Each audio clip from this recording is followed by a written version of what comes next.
we're back with more Bronze League Legends.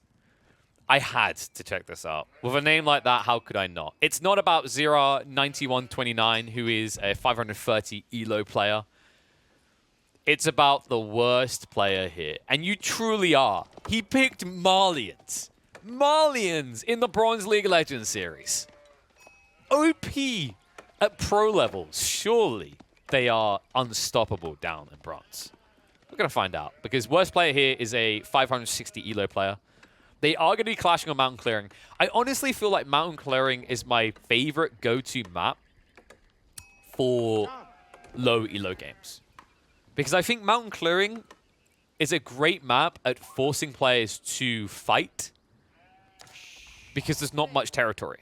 When you see us checking out Dry Arabia, or even, funnily enough, Prairie, which is usually seen as a very aggressive map, there's so much space to cover that it feels like a lot of the time people just get to do whatever they want, but not necessarily in this game. Opening up, we are going to see the optimal mining camp between both the stone and the gold. A very interesting angle coming out from Zera, though. And Zera is one of those waypoint and then allocate gamers. Ah, yes, of course. Worst player here coming in with your standard underneath the enemy TC scouting, which is going to work because Zera's nowhere near. And what makes it better is that Zera, he actually garrisoned that. And was so late to cancel it that I'm starting to think that Zera might be playing from the moon. Oh, that was a brilliant way to open this. So Zera misses out on a golden opportunity, not only to take the scout away from the Malians, but also get an additional 5 sheep. All because he didn't have any starting sheep here. In fact, here's an interesting one for you. Zera opened this game by coming over here and building a mill and then clubbing a sheep over here. Meanwhile, in worst player his base, I don't know if he's the worst. This gold mine feels like the worst. He can't even build houses all around it. But everything looks pretty reasonable here. He's on the sheep. He could actually go on the deer. In fact, you could push the deer in very easily here as the Malian player. Strike the trees is fine on the opening. Everything just looks kind of sane, right? Nothing too wild. We are going to get the close by mill, so it looks like worst player here will eventually go into cattle. They could also be prepping pro scouts, and this will give them quicker access. Meanwhile, over in Zera's base, I love the house out on the side because it's very important to spread these houses out. Of course, you know, nowadays people don't want to live in an apartment. They want to have a garden, and this has a fabulous garden thanks to its placement. We'll never truly know why it's this far away from the gold mine, other than the reason I gave. I love that Zera just gives time for each villager coming out to think about what they want to do with their life. And each villager committed to is a very carefully thought out process for both players, it seems. In fact, Zera, he's building the Chamber of Commerce. Oh, man, I've been waiting for it for so long, guys. I can't believe it took this long. Chamber of Commerce, we don't see the build enough. Trade is amazing. You get these traders for free based on the eco upgrades you've got, which he's already got survival techniques. An amazing tech up choice. Except there's something missing on Mountain Clearing. You see, Zera is building the Chamber of Commerce, which is going to generate traders for free. And traders are very good if you can trade. Usually, the reason you can't trade is because your opponent stops you. Luckily for worst player here, the map has done that for him. Ladies and gentlemen, Mountain Clearing does not have a trade post to trade with. So now, Zera is passively producing traders that are just going to idle in the base and prove annoying because they're going to show up as idle workers on your UI. Which will likely lead to more people going idle. But luckily for Zera, they only have 13 villagers, so not much to worry about micromanaging.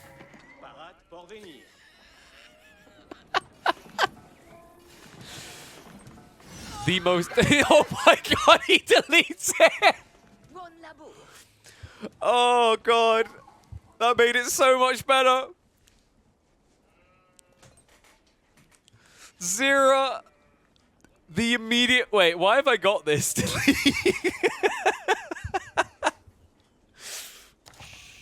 Oh, just absolutely fantastic. It's like going to the shops, getting back home and realizing that you brought 5 spice. Why did you buy 5 spice? No one uses 5 spice. Instantly in the trash.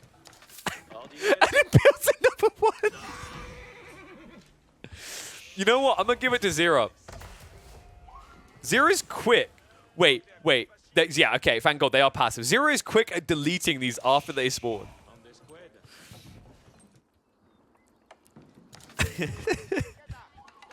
Meanwhile, in worst player here's base, is going to be Wilbur being prepped. No Pro Scouts play. We are still deleting traders.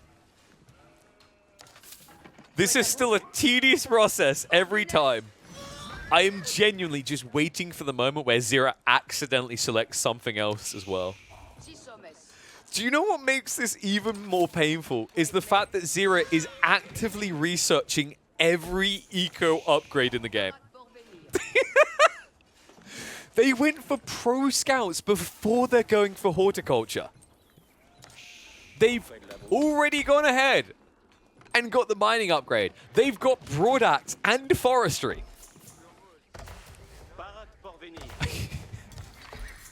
Oh, this is brilliant. Worst player here is starting to be outdone by his own name. He needs to fix this. He needs to prove to us what he truly is. But this seems a bit too grounded and logical. It is going to be double racks into archery range up against the French. Little does worst player here know that Zero is going Pro Scouts. And I mean Pro Scouts. Not just for the free trader. They're actually going for the deer.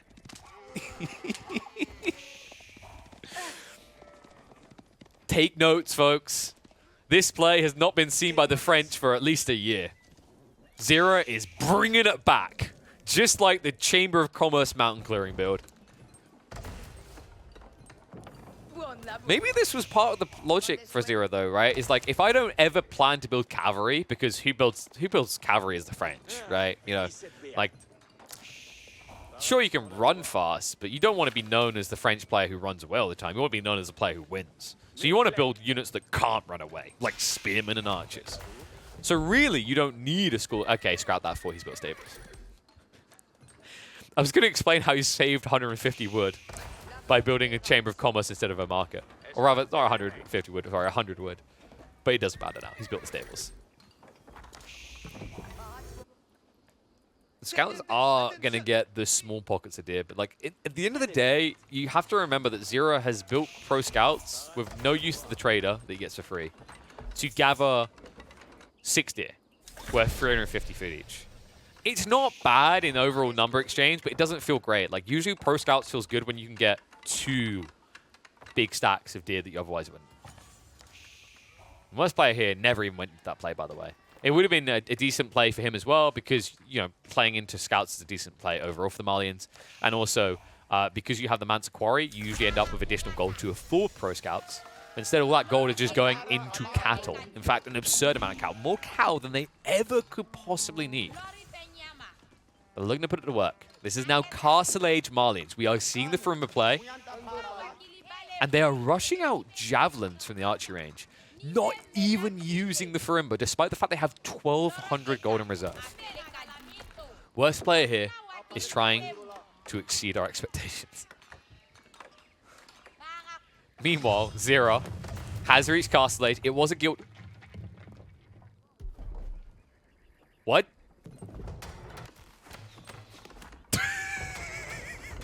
Wait, but why didn't you just move the... Oh, no! No!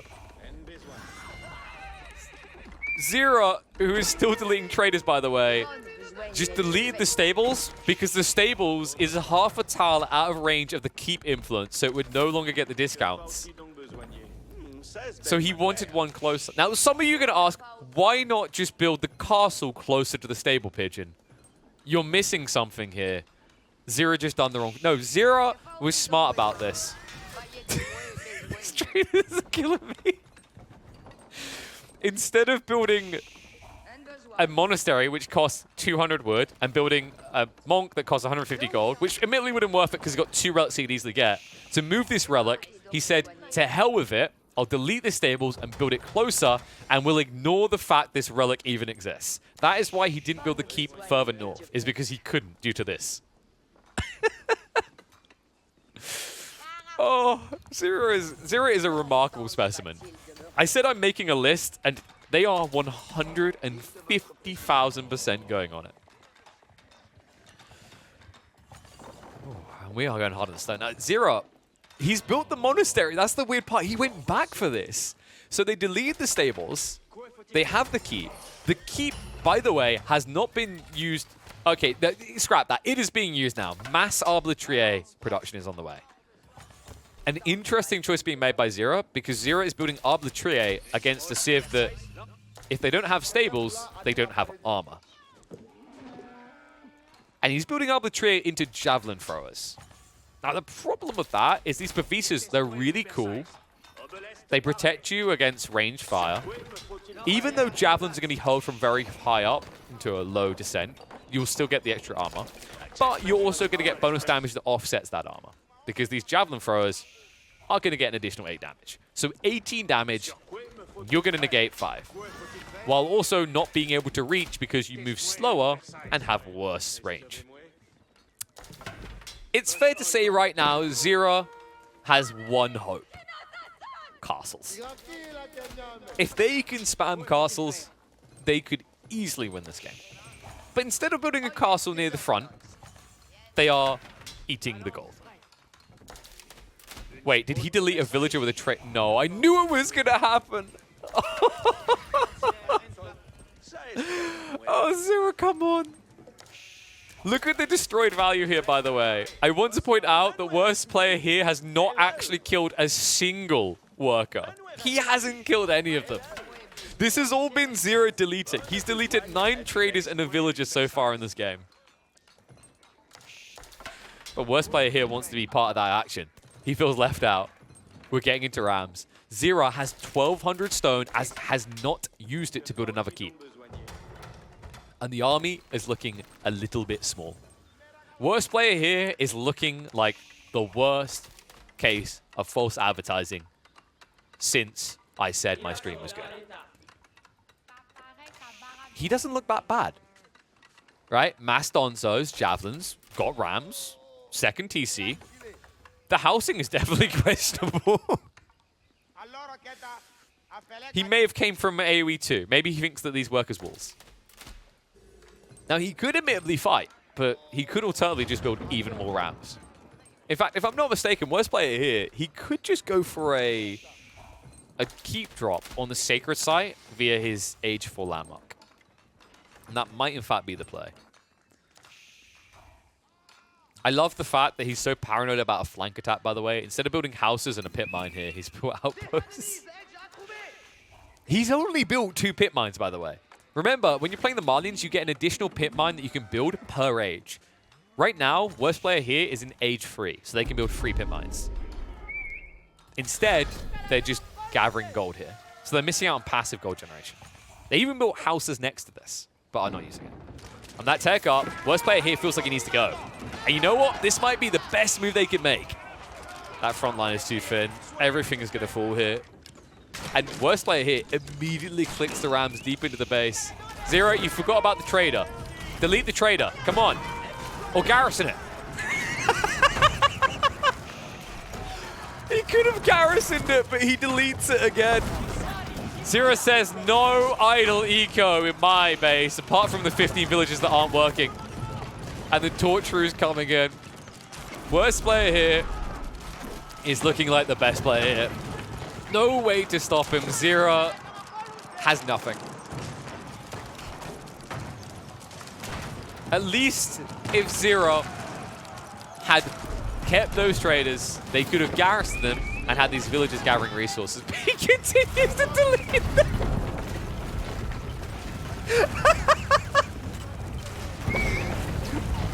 Oh, I love this guy too much. I think he's actually my favorite Bronze League legend we've found so far. This guy is made of the type of stuff we should all aspire to be made of. Commitment on a level I've never seen before. For the moment, Zero gets to live. For the moment, but not for long. Rams are coming in to finish him off. The TC can simply not be ungarrisoned. There are not enough horsemen here either. Warlaw is absolutely unneeded. But it'll get him a horseman anyway. The Warlaw baits in another one. Well, 2 horsemen, that's a real profit, folks. It's just the College of Artillery left now. The worst player here should easily be able to take this out. Zero is trying to get back in the game, though. He has built a royal cannon. Could this be the recovery point we've been looking for? Could this be the beginning of a turnaround? And how drunk must I be to think that? It is 2 cannons, though, folks. And worst player here has a name for a reason. Maybe we're going to find out. Remember, by the way, these royal cannons, they do have artillery shots. It takes a very long time to get access to them again, but it could come in clutch. TC has been rebuilt. Zero needs to get on the farms and needs to start pumping new units. But instead, he's going to repair the castle. And he's repairing the Chamber of Commerce. It's part of Zero's warm-up micro. If he doesn't delete a trader every 2 minutes, is he really in his true form? The commitment, though, is going to cost him dearly. More villagers going down. Remember, the Sacred Site timer is ticking down behind this. Worst player doesn't have to finish off the base. He just needs to hold the Sacred Site. And with the Ford proxy, it seems likely he'll be able to do that.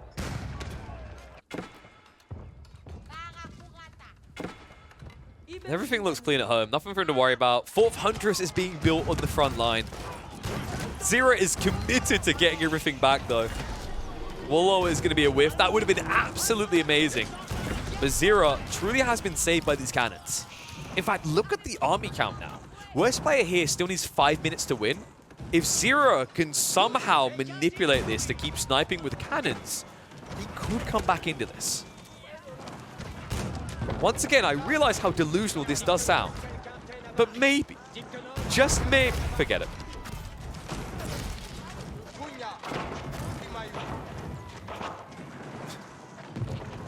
That was everything for Zero. He's just spent all of his gold to buy food.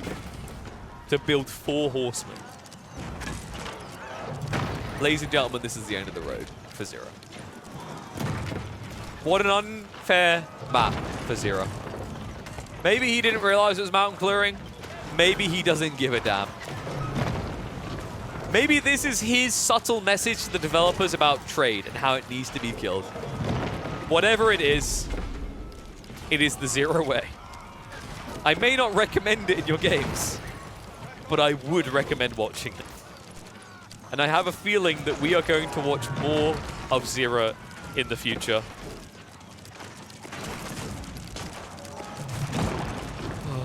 He's made my day. Worst player here is going to speed up the end, though. Treb's coming in. It looks like he won't need the Sacred Site to win in the end. Would only take 2 minutes, but when you've got trebuchets like this, you might as well skadoosh them out of the game quicker. And Zero, a last-ditch effort. No more repairs, only murder.